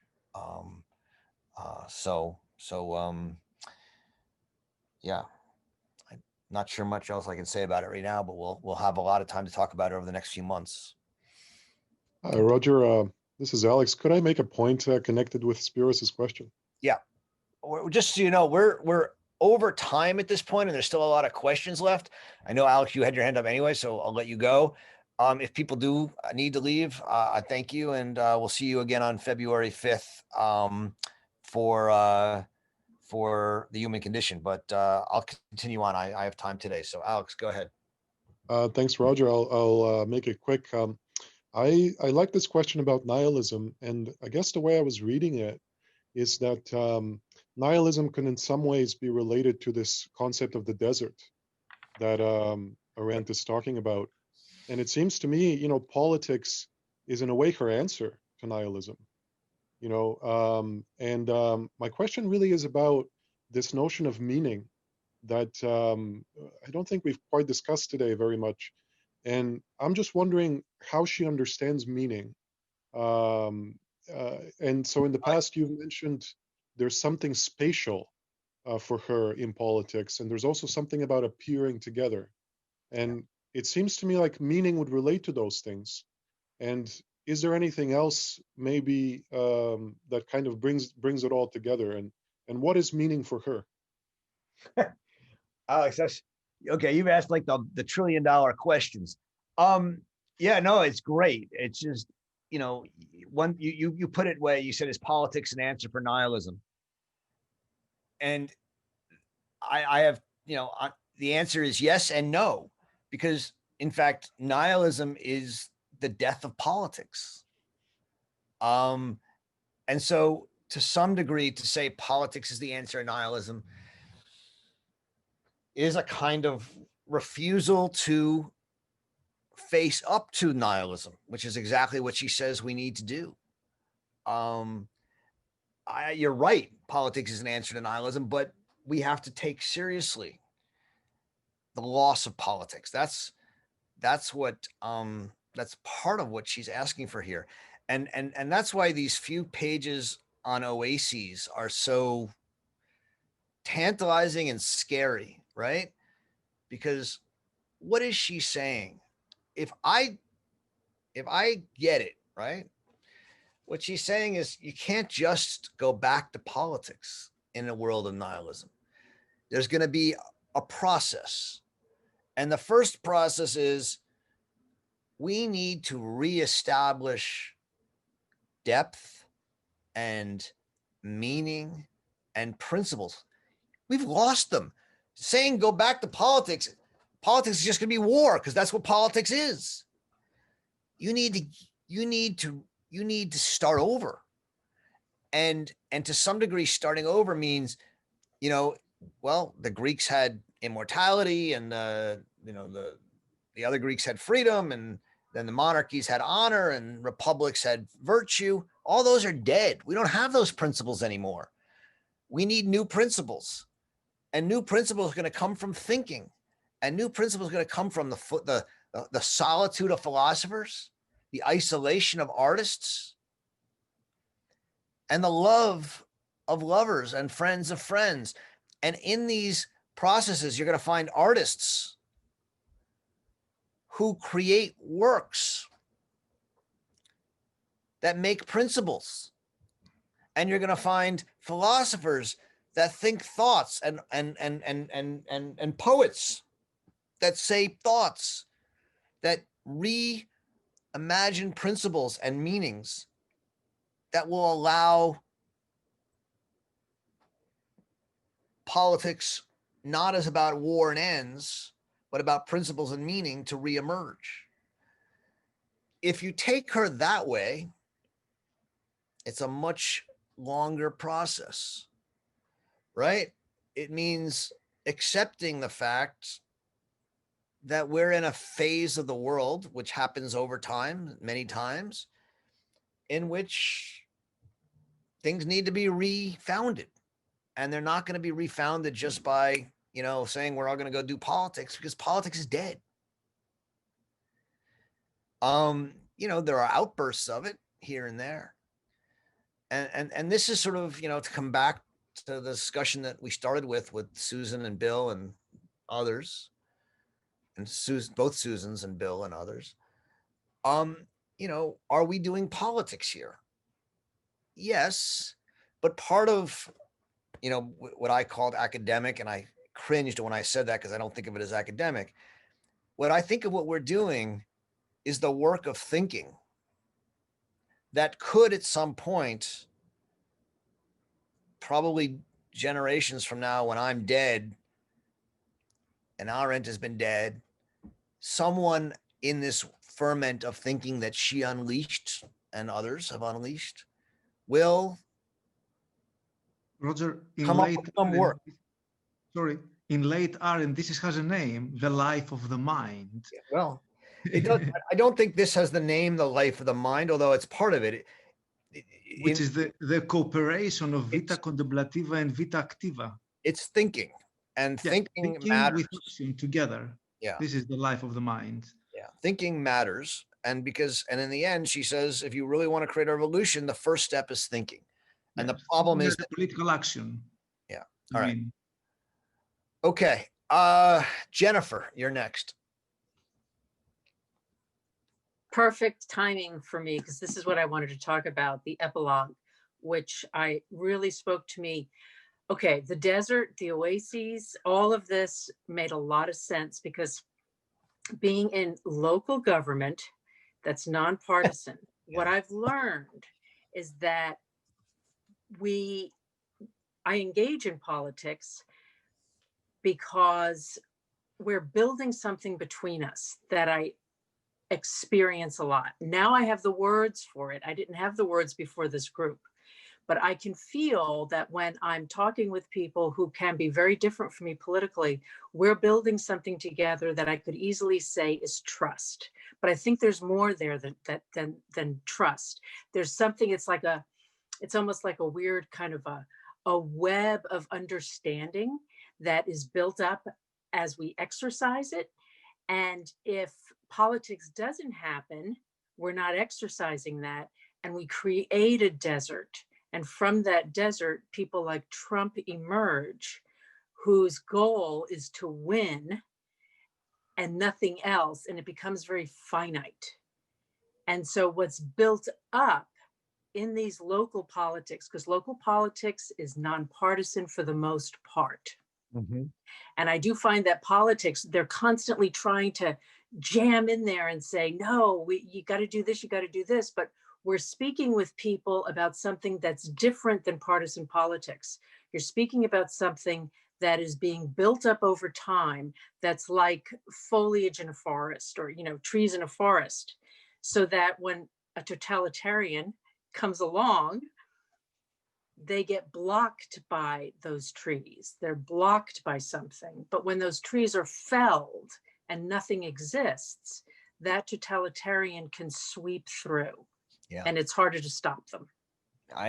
You're right. And this, in Arendt's words, these are sort of her idea of federalism, right? Not just state federalism, but even town and local county federalism. The idea that in each town, in each local political world that you're talking about, Jennifer, power exists, and it exists from people working together. And that power and all those powers are the only thing that can be a break to sovereign, centralized, and potentially totalitarian power, which is why it's so important that local government retain its power. In Arendt's words, I mean, one of the real tragedies of the last 50 or 60 years is the sucking up of local power up into higher and higher forms of government, largely driven by local tax revolts. And since local governments don't want to tax themselves, they accept money from counties, who accept money from states, who accept money from the federal government. Taxes get pushed up the ladder, and of course, if the money's coming from a more centralized source, the power is going to come from a more centralized source, and so local governments become constrained by wherever the money comes from. If you want the money from the state, you got to follow these rules. There's a wonderful book called Small Town and Mass Society, written in the 60s, that describes this. I just bought that book. It's an exception. I mean, I've written about it a fair bit. It's great. It's an absolutely essential book if you want to understand the hollowing out of political power in the United States in the last 50 years. That is an exceptionally important book. It's called Small Town and Mass Society.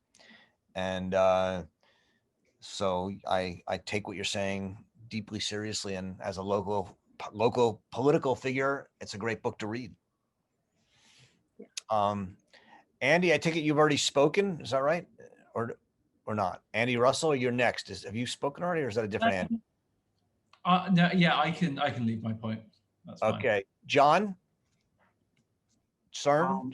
Yeah, I have a comment and a question. And the comment, Roger, is I come to learn.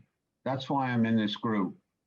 I come to learn from you. I come to learn from the other participants as they make their comments. Some I agree, some I don't agree, some I don't understand. But I do come to learn.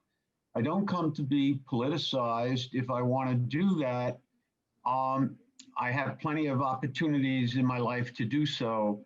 And I personally reject someone who hits and runs. And so if one wishes to engage me in a confrontational manner, I'm available, but not in a group such as this, it seems to me. Or at least that's not how it was portrayed when I made a decision to participate. My question is such as this: we speak about, and I refer to the comment of, does politics have any meaning at all?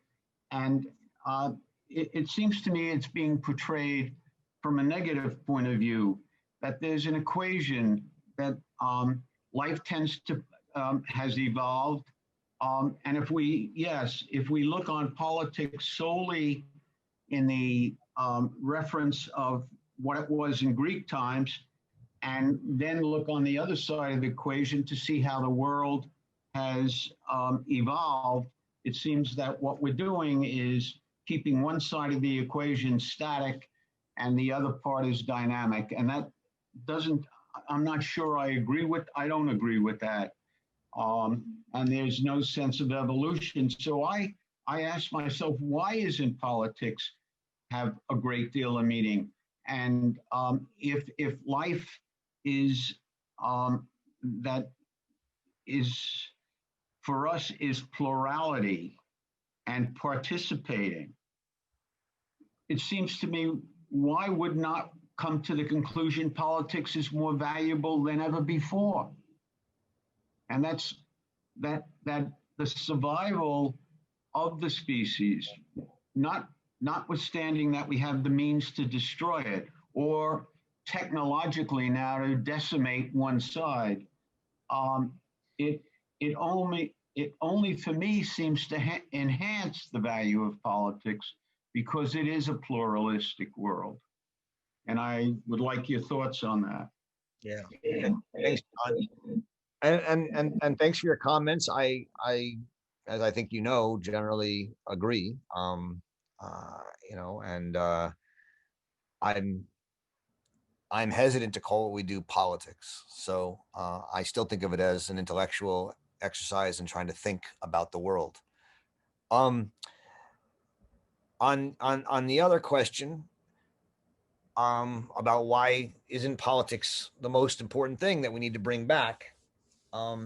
This comes back to, I think, has it ever gone away? Well, I mean, so Arendt is arguing here that politics has gone away, right? She thinks that at least a kind of politics, right, has been replaced by what she calls the annihilation of politics, or the primacy of foreign policy, or war. Obviously, she would like politics to come back, but, and this comes to the other part of your question, which is why did it leave? And the answer is, okay, I think there's a couple answers. One is intellectuals have been at war with politics since Plato, right? So one answer is, you know, there's been a deep distrust of politics by intellectuals for a long time. Two, in the world we live in, a world of nuclear weapons and ecological disaster, a world of incredible technological power, there's an incredible fear that if we let politics happen, the world could be destroyed.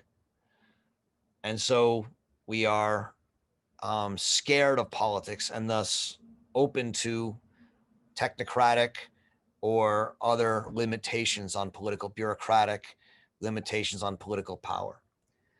And then three, at the root of politics are principles and meaning. But principles and meaning require that there be some, as she calls them, some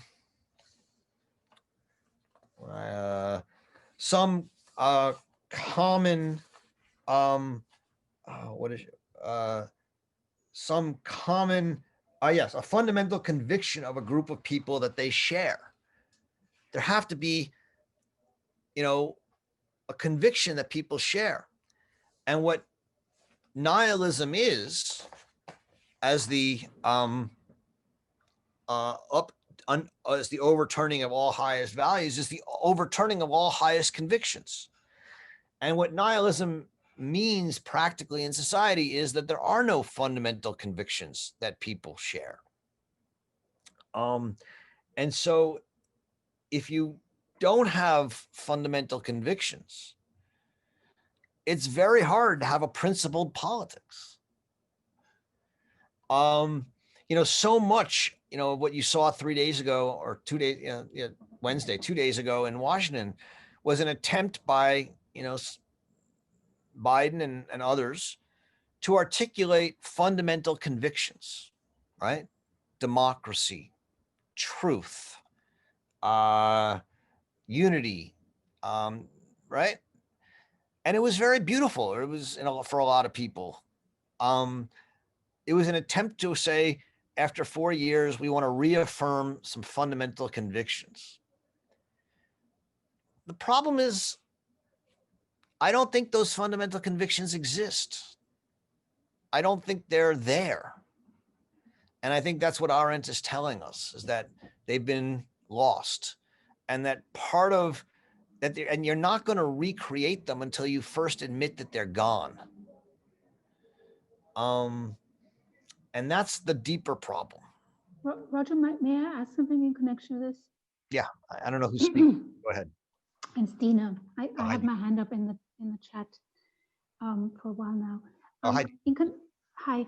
In connection with that, I mean, and because it was brought up today and other times about bringing the heat, so to speak, and emotions in politics, that alternative to these principles that were lost, I don't think in Arendt's mind is available from emotions. In On Revolution, the famous chapter 4, where she talks about sentiments in the French Revolution, she has quite a bit to say about this.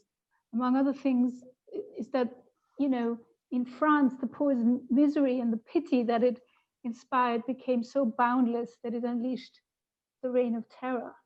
And in another really important passage that I love about the darkness of the human heart and its need to be protected against the light of the public to grow, is actually a sort of warning that it's actually not so great when you keep saying, you know, tell me what is in your heart, show me your feelings, bring the heat. And it's not just because it yields violence potentially, but because if we didn't have this darkness in our heart, we wouldn't have politics in the first place. And it is what makes plurality possible. So maybe one day when this discussion returns, might be a good idea to look at chapter 4 on revolution again, because it does address these issues, I think, quite well. You're absolutely right, Dina. It's a great point.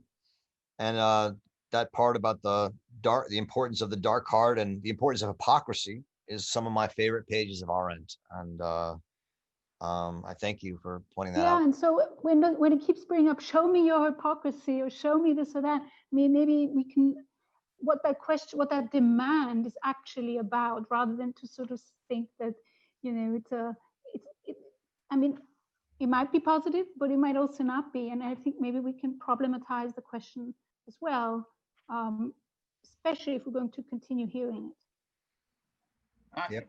The point that I'm struggling with, humankind has always been a pluralistic environment. It's just evolved, and things have changed, and change has been ever going and constant. That seems to be the one established fact, that there is that politics has never gone away. It still exists, but maybe we haven't evolved to the value of it. Yeah. Well, John, she thinks that the plurality that you say is eternal, right? And, you know, from your mouth to God's ears. She thinks that plurality is increasingly lost and imperiled, right? I mean, this is her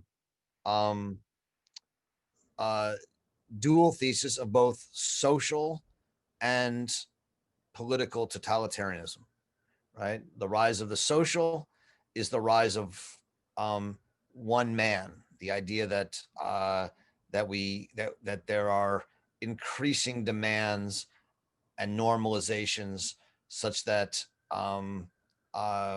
people who think differently think wrongly is a kind of is the totalitarianism of society.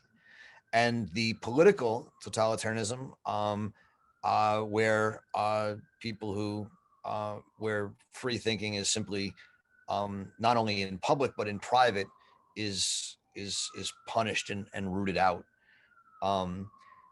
And so she, you know, in many ways, a lot of her thought is about how in the modern era there is a profound distrust not only of politics but of plurality, and that we seek to end it.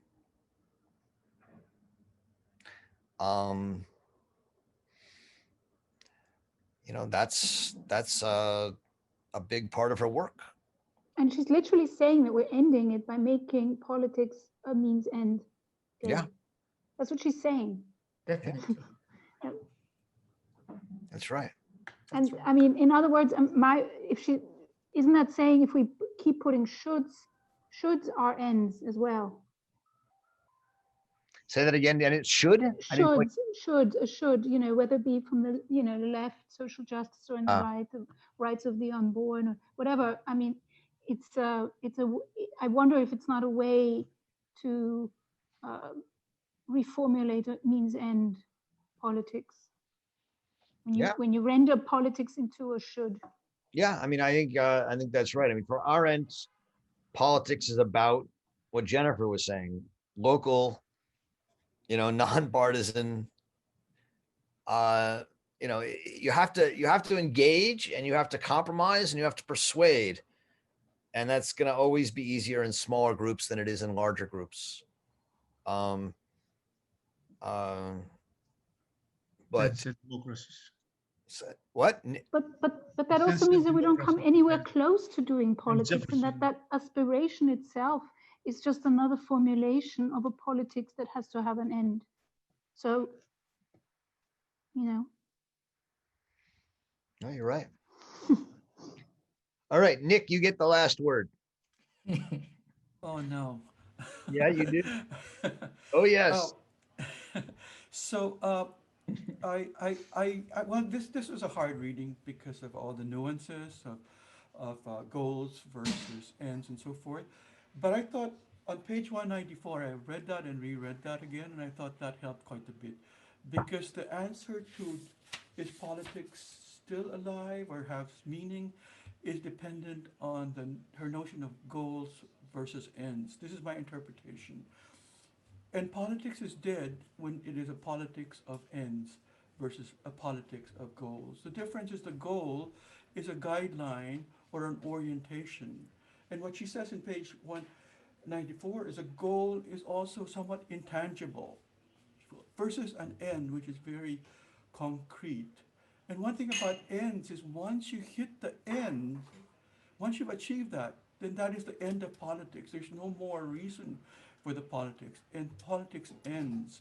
Furthermore, because ends justify, the means justifies the ends whenever you have an end, then always, almost always, the idea of brute force comes in, because that is always one of the means towards achieving that end.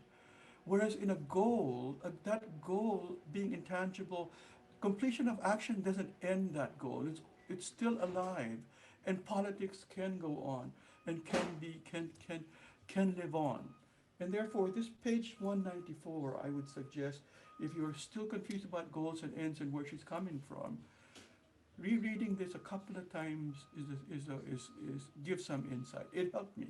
This is how I interpret and summarize Nick, the whole that's thing. my favorite way to end. Go back and read page 194. It's perfect. Listen, this was great. I think this is some of the, you know, I think this Jerry Cohen's not on, is he?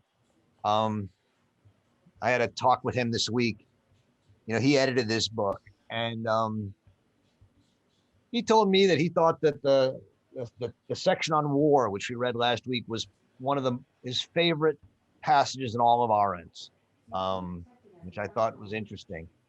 And I think it really, you know, as we read it last week and today, I thought these were two of the more interesting conversations we've had in this group. And I mean, we have lots, but I thought these were great. It really does cut to the heart of so much of Arendt's worry about politics and about the way that we are losing this politics. And I think the formulation that we've moved from war as politics by another means to politics, what is it that politics is nothing other than the continuation of war, is so apt for what we're experiencing in the world right now. And I don't know, it sort of it was one of those moments where the veils fell from my eyes. It's like, yeah, I mean, that's what's going on right now. It's war. And in war, we seek annihilation, and there's no peace, and there's no plurality, and there's no public. That's what's going on. And, you know, and so then you want to say, oh, well, we should pull back and be nice and talk. And yet, you know, it's not so easy, because you can't just say, oh, we're going to stop war, because there's a war going on.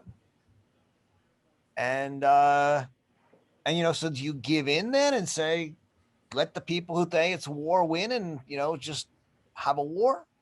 Or do you try and mitigate it?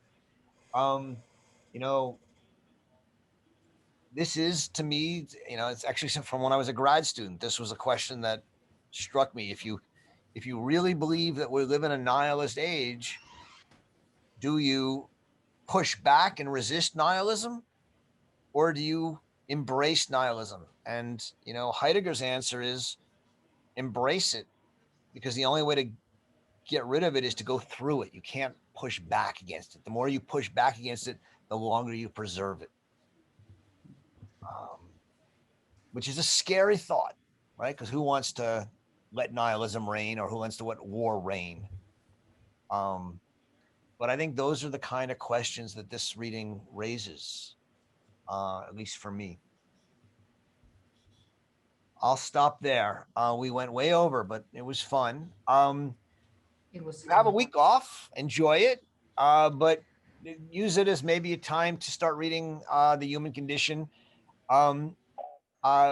We do have videos of my lectures or openings from the last time we read The Human Condition that we'll be sending out. You can find them already on YouTube.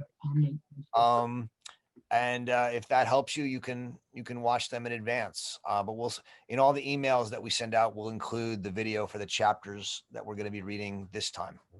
Okay. Great, Roger. Thank you. Enjoy reading Hannah Arendt, everybody. Thank you very much.